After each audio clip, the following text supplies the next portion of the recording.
Michael. Hi.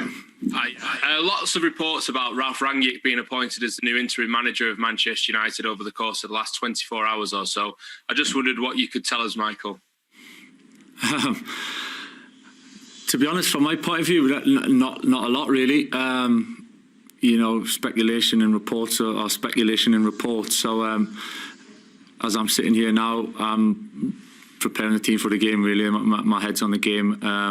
I haven't got any more news to share with you on that front. So yeah, I'm just looking forward to getting down to London and playing against Chelsea. I'm sure you'll be asked more about Ralph in a moment, but let's talk about Chelsea because it's a huge game once again for United. How much of a lift have you seen this week, considering that brilliant result that you had in Villarreal? It was a big boost for us, of course it was. It was a much needed win, I think, for a lot of reasons. Mainly first and foremost for the players to feel or have that feeling again and get that little bit of confidence back, that little bit of belief, which for sure we lost. And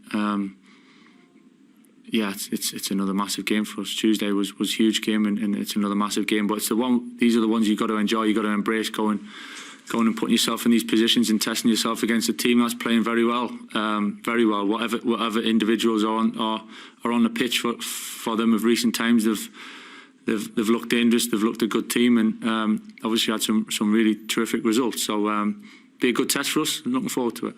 Simon Stone. Hi, Michael.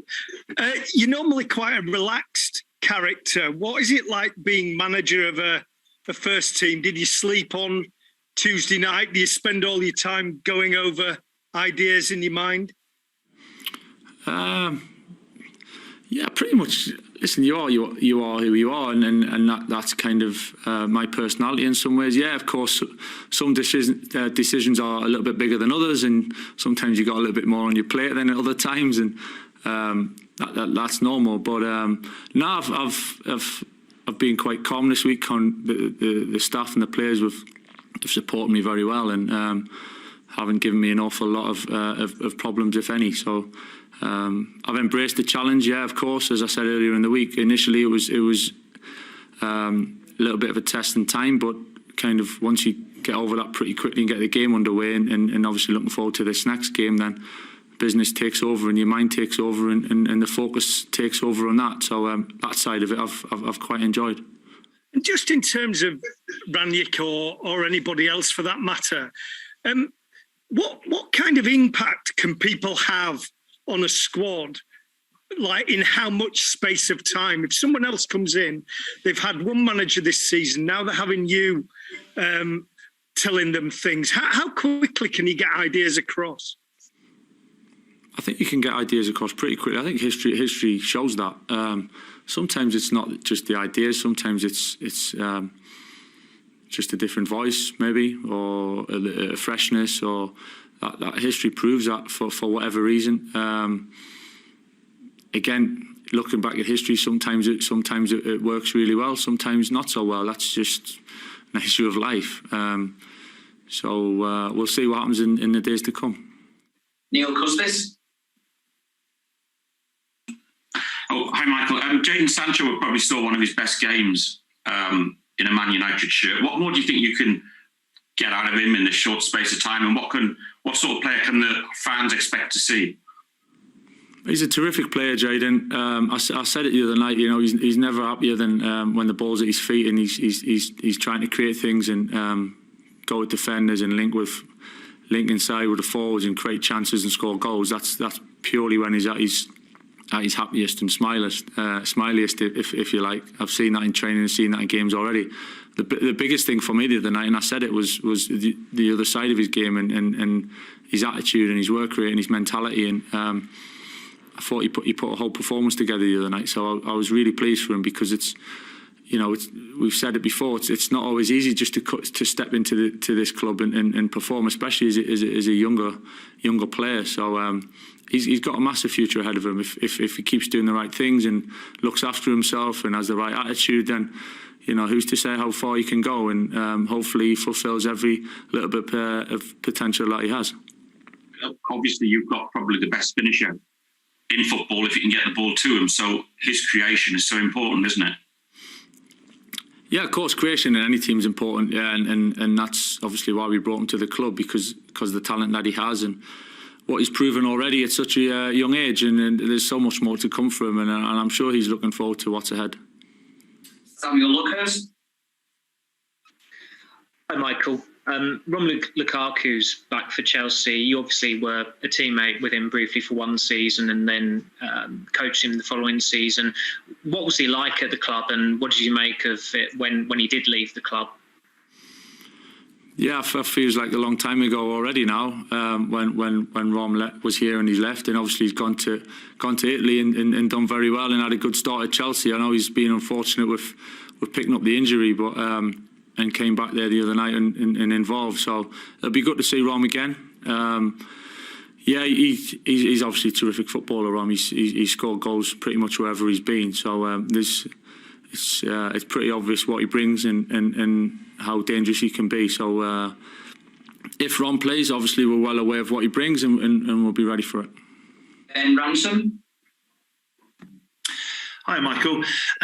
Given the names, and in particular one that's been linked with the interim job, there's been a lot of talk about how your players might adapt to a high-pressing style of play. That's speculation from the outside, but as someone who's worked with the players on the inside for a number of years now, how do you feel they'd adapt to such a style? Listen, there's a lot of different styles in football, and there's a good group of players here. So whoever comes in and whatever style is implemented, I'm sure they can adapt. There's some real talent, some real good people, good human beings within the squad, and yeah, I'm sure they look forward to what's ahead. Paul Hurst. Hi, Michael. Appreciate, obviously, it's kind of a fluid situation at the moment, but is the plan moving forward for the rest of the season for you, Kieran McKenna, Mike Phelan, to be involved with the new interim coach until the end of the season? I think, as you can appreciate, this week's been quite busy already, and again, as I said before, really, I haven't really had time to think. I haven't given it much thought. I think my focus has been on preparing the team as best as I can. And, you know, it's a huge responsibility that I have personally at the moment to do that, and I'm giving everything I can for that. And anything after Sunday is not in my thoughts at the moment. Ian Parker. Hi, Michael. I just wanted to ask if there are any sort of team news updates, sort of Luke Shaw or anything, any updates on situations with those players, please? Yeah, we got 2 or 3 different little issues that we're kind of waiting to see how the boys come through. Yeah, of course, it's never ideal. You want a full squad to pick from and a full quarter of players, but there is 1 or 2 that we're kind of waiting on, and Luke took a bang on the head. Obviously, was concussed 2 or 3 weeks ago and took a bang against Watford. So we're assessing him during the week, and we'll make a call on how he is. Fred took a knock the other night and twisted his ankle, which he managed to carry on, which was pretty incredible, to be honest, and seeing the game out, and ended up playing a big part in winning the game for us. So we'll have to see how that settles down. So there's 1 or 2 others as well, but we'll be strong tomorrow, travelling down there with the squad that we have, whoever it is, and look forward to the game. Jamie Jackson. Hi, Michael. You were obviously a very, very good midfielder. Donny van der Beek, you picked him the other day. Where do you see his best position? Is he a number 6, a number 8, or number 10? Because it has been a little bit of a puzzle why he couldn't get really in the team until you selected him the other day. So I just wondered what your opinion was of him, as a player in his best position. I think Donny's one of those players because he's so flexible. He can play different positions. He's done the same at Ajax before he came here, so I think he's used to that. He's done that for Holland as well, and variety can be a real strength. So yeah, we've got ideas obviously where we think Donny's most suited, but as I said, actually he's so flexible and so adaptable that the 2 or 3 positions in and around midfield. He even played, you could argue, a false 9 for Ajax at times when they had the Champions League run and ended up getting beat off Tottenham. So yeah, of course we got ideas with it, but I think being so flexible is a real strength and credit to what he can bring to the team. Carlson. Hi, Michael. Thank you for your time. There's obviously talk about the new manager coming in at one point, but I was just wondering how good of a starting point will the foundation that Ole Gunnar Solskjaer has built within Man United give a new manager, and also what did it give you? Yeah, I think that's one of the biggest things. I think in Ollie's time as manager here, I think over time, creating and building on the environment and the kind of the backroom staff and the culture within the group that obviously people don't see day to day, and it's not obvious to the eye. But I think you could see that over time that we certainly as a team we were improving. We had a good end and finished well last season, and it.